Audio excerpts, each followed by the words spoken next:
ہدن فمن تابعہ، اس طرح سے آپ نہیں پڑھیں گے۔ ہدن اگر آپ ہدن پڑھیں گے تو یہاں پر اظہار ہو جائے گا، فمن پڑھیں گے تو پھر بھی یہاں پر اظہار ہو جائے گا۔ یہاں پر تنوین کے اوپر بھی اکفا کریں گے اور منگ کے اوپر بھی اکفا کریں گے، اور آئین کی آواز جو ہے وہ حمزہ جیسی آواز نہیں آنی چاہیے۔ تا، با اور آئین کو بالکل بھی سٹرینچ نہیں کریں گے، فا اور میم کو بھی سٹرینچ نہیں کریں گے، اور ہا کو بھی سٹرینچ نہیں کریں گے۔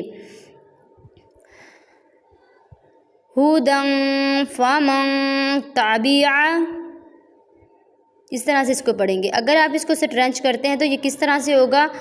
ہدن، تو یہ واو مدہ کی جگہ لے لے گا۔ فمن، تو فا جو ہے وہ الف مدہ کی جگہ لے لے گا۔